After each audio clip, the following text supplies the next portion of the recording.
All right, it's time to go over my top 10 quarterbacks for week 10. We're going to get right into the video here, going straight over Justin Herbert. This is a quarterback that's starting to kind of develop, right? He's starting to kind of get his groove, if you would. He started to throw the ball all over the field, and Quentin Johnson coming back, we saw what he was able to do. A big 6'4" wide receiver. He's balling right now. They've got a lot of weapons out there, whether it be, Joshua Palmer, you got McConkey out there, the rookie. There's a lot of options out here for him to get the job done. And a lot of people was kind of saying, look, is Herbert really going to be the man? He's lost Keenan Allen. They lost Mike Williams. All of his people are gone, but he's kind of making do with what he's got, and he's putting up some solid numbers.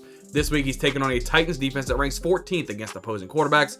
He's looking to turn the season around and really stay hot, because as of late, he's being a quarterback that you are able to put into your lineup and actually get some wins with. He's actually doing quite well, and if he can just keep this up, he could be almost a steal at this point. He was going pretty much free. I actually saw him being dropped in quite a few leagues because he was just kind of on the cock-a-doodle stance, right? He wasn't really doing anything to say, wow, I need this quarterback onto my roster, and he's doing a lot of good things now. So if he can keep it up, which I think he can do here in week 10, I think he's going to be a nice cornerstone for your fantasy football team for quite a few weeks to come. So let's move right along here. In week 10, coming in at number 9, Aaron Rodgers, right? This is a quarterback that's really starting to heat up now. Garrett Wilson's starting to find his groove. Devontae Adams, he's trying to get into the mix a little bit. They traded away Mike Williams because they really don't need him, because now they got Alan Lazard still doing his thing. Tyler Conklin at the tight end position. So they're kind of loaded out there, right? The Jets defense, they're still good. They're not a great defense like we expected them to be, but they're still a good defense. And I think Aaron Rodgers is starting to put the things together to get more comfortable with Devontae Adams again. It's been quite a few years since he was able to throw him the football. Garrett Wilson's really finding his groove, really not having all the coverage on him all the time anymore. Now they're having to roll some coverage over to Devontae Adams, and it's really helping out Garrett Wilson quite a bit, but that's helping overall Aaron Rodgers really put up some good numbers. This week, they're taking on a Cardinals defense that ranks 21st against opposing quarterbacks.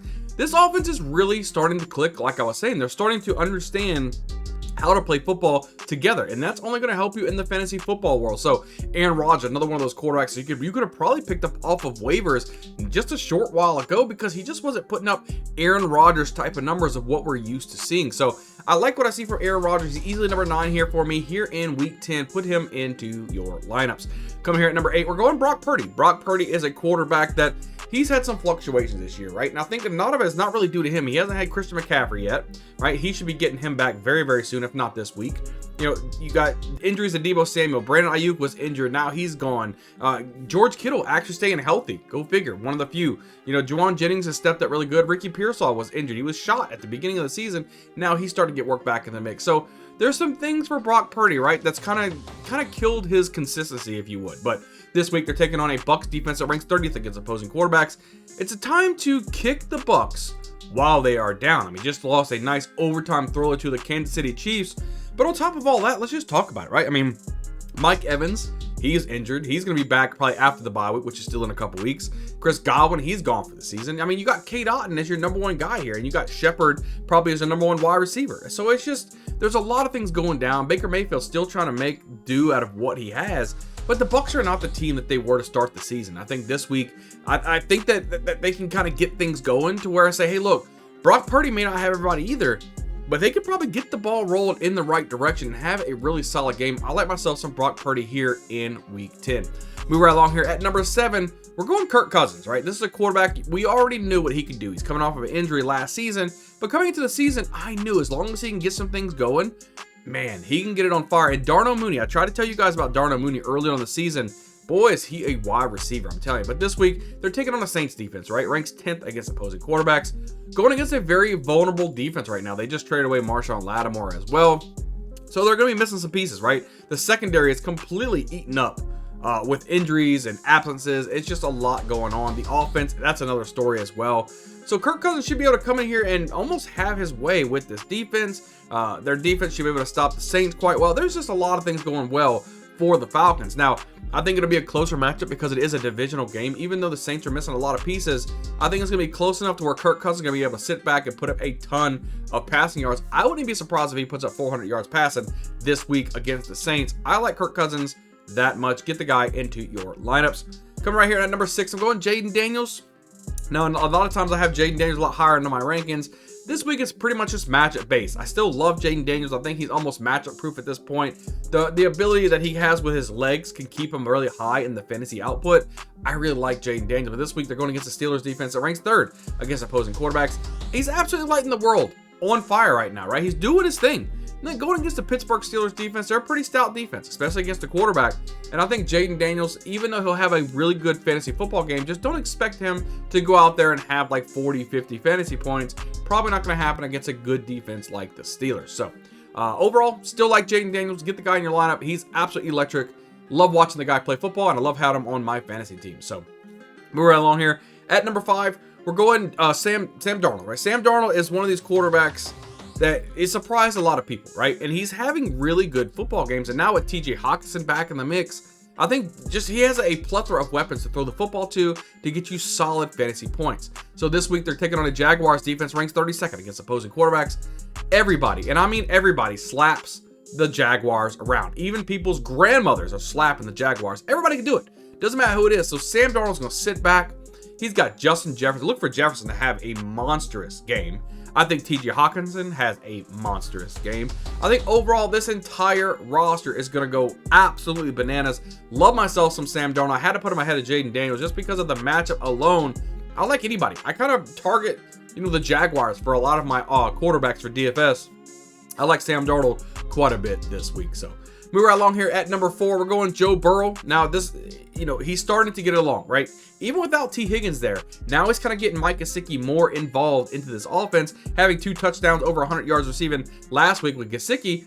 And then don't forget about Jamar Chase out there, who can really go downfield and have a bomb at any given time. Joe Burrow's a good quarterback, right? He was injured, had some injuries issues last season. He's coming along. He's just coming around, right? It's going to take him a little bit, but now he's starting to click. He's starting to do really well, and now he's getting a repeat matchup against this Ravens defense that ranks 31st against opposing quarterbacks. Last time he played the Ravens, he absolutely torched these guys. Absolutely torched these guys. So, I mean, you could see another 400-yard passing game from Joe Burrow, and it really wouldn't surprise me. I mean, the secondary for the Ravens is, they're definitely cock-a-doodle for sure. And I think Jamar Chase has a monstrous game. I think Gesicki gets involved. T. Higgins probably won't even be there as well. He's going to be missing so much. I told you guys about T. Higgins.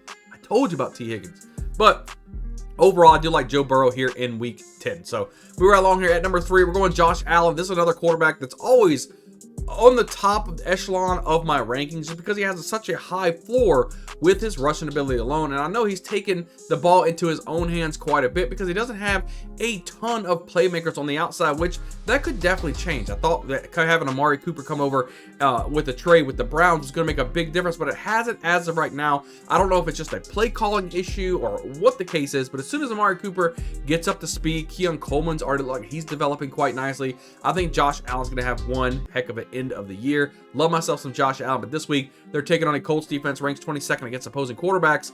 Should find success against a team that's really trying to find their identity. Right now they have Joe Flacco at quarterback, but Anthony Richardson kind of sitting back. He was tapping out his helmet, tapped out of the game a couple weeks ago. That's why they decided to bench him. Not really a good leader. He needs to learn how to lead from Joe Flacco, but they don't really know where they're going because Flacco didn't have a lot of success last week either.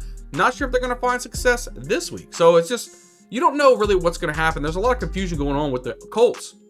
And I think Josh Allen and the Bills can take advantage of that here in week 10. Get the guy in your lineup. He's easily number 3 for me. Moving right along here at number 2, we're going Lamar Jackson. This guy is probably the most electric player, in the NFL. Love watching this guy play, and the addition of Derrick Henry to this offense has only helped Lamar Jackson as much as you see now. He's throwing for so many yards. He's doing so good. This week, they're taking on a Bengals defense that ranks 28th against opposing quarterbacks. He had a very good game last time. He played the Bengals, and I think it's going to be the same again. He's going to be able to do whatever he wants to do, and this time, you probably see Henry going over 100 yards rushing, which may even open up a lot more for Lamar Jackson. I think he's got some weapons now. Not only you got Zay Jones, they got Deontay Johnson in the trade as well. There's more options for him to throw. Now you got Bateman that's dropping down to the 3rd wide receiver. They finally have a core of receiving options for Lamar Jackson all the way down the depth chart, and you got Derrick Henry behind him on top of that. Man, it's going to be great for Lamar Jackson. Easily number 2 for me here in week 10. That moves right along to our number 1 quarterback for the week. That's going to be Jalen Hurts. Jalen Hurts, he's having one hell of a year, right? And I told you guys before the season started, right? He's going to have a down season. It's going to be a little bit farther down because of the regression of touchdowns, which was true with Saquon Barkley. They're getting a lot of those yards. You don't see much of the tush push anymore, especially going into the end zone and this and that. But he's starting to do a lot of things with his legs and through the air. He's still making it manageable for quarterbacks. And I like him this week quite a bit. This week they're taking on a Cowboys defense ranked 29th against opposing quarterbacks. The time to strike is now for the Cowboys. They just hurt Dak Prescott. He's going to be going on IR, gone for 4 weeks. Cooper Rush going to be starting at the quarterback position. Who knows if they end up getting Trey Lance in there at some point or another. But overall, look, there's going to be a lot of opportunities for the Eagles to be on offense. Look for this to be a massive week for Saquon Barkley and a really good game for Jalen Hurts. They should be able to move the ball quite a bit on this Cowboys defense. Should have a great game. And I'm looking forward to it. But easily my #1 quarterback here in week 10. Guys, make sure you guys hit the like button. Hit a subscribe button. Man, we're pumping out so many videos each and every week. We really want to help you build the best lineup possible every week to give you the best chance of win. Ultimately, we want you to push into the playoffs and win a championship. That's what we're here to do. Leave a comment down below. Let me know who in the top 10 did I not have in here as far as your top 10 quarterbacks for the week. Who did I leave out? Who do you think should be in there? Just leave a comment down below. I'd love to see that. And I can't wait to see you guys on the next video. We'll see you guys next time.